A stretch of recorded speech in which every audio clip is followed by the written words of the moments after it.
speaking about what I do.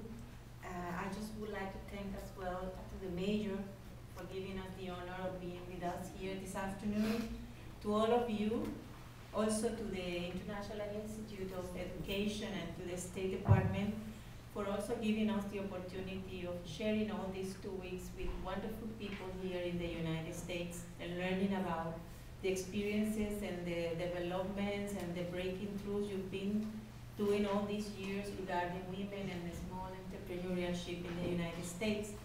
Also thank Mrs. Hillary Clinton, to whom we had the opportunity to meet last week, and that was also a great honor for each of us.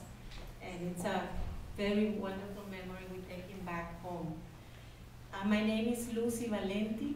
I am from Nicaragua, and I am the president of the tour operator called Grayline Tours, which is an American brand. I'm sure some of you might know it. But before getting involved with tourism in Nicaragua, I am a journalist. I have a degree in journalism, and as Jessica said, I had to study and work at the same time in order to get my degree as well to help my parents back in Nicaragua. In those years when I was still finishing my last years of my career, my country was at war. We had a dictatorship, and the young people, the students, were very much involved in the struggle to overthrow the Somoza dictatorship. And then the revolution came in 1979. It was like a dream come true as well for many, which after some time it became a nightmare. And we began again to be confronted, this time between the same Nicaraguan people, fighting each other in an internal confrontation.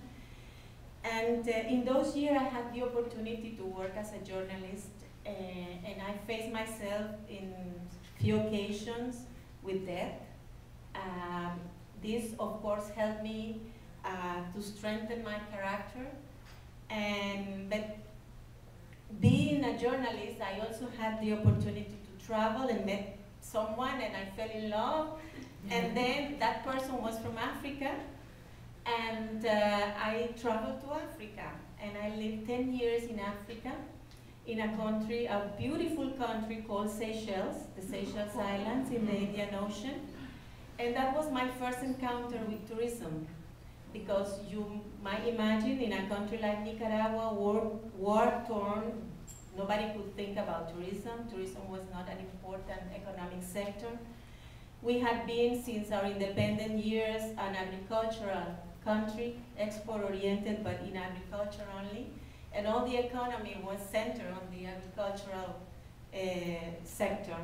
So nobody thought about the opportunities tourism represented, and with the wonderful resources my country had. So I went to Africa, and I live in this wonderful country, very peaceful. At first I started working in journalism there in the newspaper, and I became the head of the international department. But being such a small country, 80,000 people living only there, and the economy was based on tourism, very exclusive tourism from Europe mainly. I started getting to know the industry. My in-law, my mother-in-law was involved with the industry there. And journalism was not a challenge there. Nothing happened. And even though I like it and I enjoy very much writing and TV as well, but wasn't much of a challenge working as a journalist in the Seychelles, because it was a very peaceful country. So I had the opportunity to work at the Tourism Ministry of the Seychelles, and that is how I got introduced into this wonderful industry, which is tourism. Since 1987, I worked for the government of the Seychelles at the Ministry of Tourism. Then I was sent to Spain to open the Seychelles Tourist Office in Spain.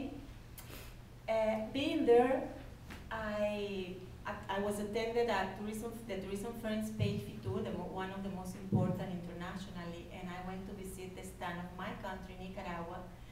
And being there, I met the minister who used to be, who was a friend of mine before I left.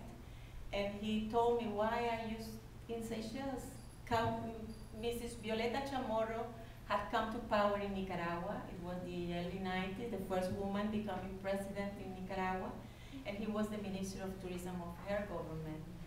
So he found out what I was doing, and he asked me, why don't you come back to Nicaragua? I need people with your experience. Tourism was only something very little in Nicaragua, only started a few people, very few people thinking about the opportunities tourism represented for Nicaragua. And I was separating from my husband and being homesick as well, starting to be homesick. So I decided that I didn't think up much about it, and I went back home. And when I got back home, I had the opportunity to decide whether should I go back to journalism or should I stay with tourism. And I said, well, there are a lot of very good journalists in Nicaragua, and I think in tourism I can help make a difference because nobody had enough, well, not nobody, but very few people had some experience in the field. So I decided to stay with tourism, and I joined the Ministry of Tourism, Director for Promotion and International Relations. And I worked several years for the public sector, and after a few years with Nicaragua, I became the Secretary General of the Central America Tourism Integration Commission, which worked together the private sector and the public sector related tourism fields for some time. And until the early 2000, I decided that it was time for me to go to the private sector. I had had enough experience working for the public sector, and I wanted to have the opportunity with my experience to build my own company. And I got the chance to have the brand for Grayline, Grayline Tours Nicaragua, and I started to my own company. And since then, I've been elected 3 times president of the National Tourism Chamber in Nicaragua. And I had the opportunity to become the first woman vice president of the more important private sector board in the country.